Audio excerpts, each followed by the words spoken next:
ರಾಜ್ಯಪಾಲರಿಂದ ಕಂಚಿನ ಪುತ್ಥಳಿ ಅನಾವರಣ. ಕಳಸಾ ತಾಲೂಕಿನ ಹೊರನಾಡು ಆದಿಶಕ್ತ್ಯಾತ್ಮಕ ಶ್ರೀ ಅನ್ನಪೂರ್ಣೇಶ್ವರಿ ದೇವಾಲಯದ ಆವರಣದಲ್ಲಿ ದಿವಂಗತ ಡಿ.ಬಿ. ವೆಂಕಟಸುಬ್ಬ ಜೋಯಿಸ್ ಮತ್ತು ಶ್ರೀಮತಿ ನರಸಮ್ಮ ವೆಂಕಟಸುಬ್ಬ ಜೋಯಿಸ್ ರವರ ಕಂಚಿನ ಪುತ್ಥಳಿಯನ್ನು ರಾಜ್ಯಪಾಲ ತಾವರ್ಚಂದ್ ಗೆಹ್ಲೋಟ್ ಅವರು ಅನಾವರಣಗೊಳಿಸಿದರು.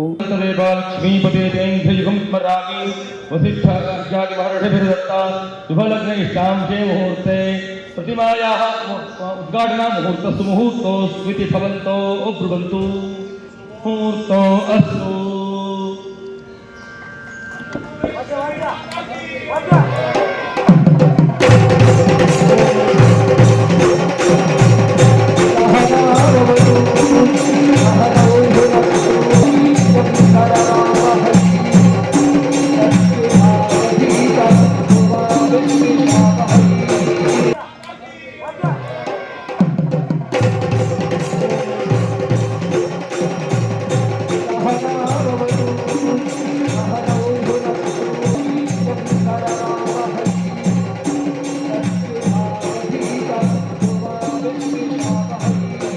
ಇದೇ ವೇಳೆ ಲಲಿತಾ ಕಲಾ ಮಂಟಪದಲ್ಲಿ ನಡೆದ ಗ್ರಾಮೀಣಾಭಿವೃದ್ಧಿ ಯೋಜನೆ ಕಾರ್ಯಕ್ರಮದಲ್ಲಿ ಭಾಗವಹಿಸಿದ್ದ ಅವರು ಕನ್ನಡದಲ್ಲಿ ಮಾತು ಆರಂಭಿಸಿ, ಎಲ್ಲರಿಗೂ ನಮಸ್ಕಾರ, ನಾನು ನಿಮ್ಮೆಲ್ಲರನ್ನ ಸ್ವಾಗತಿಸುತ್ತೇನೆ ಎಂದು ಅಚ್ಚರಿ ಮೂಡಿಸಿದರು.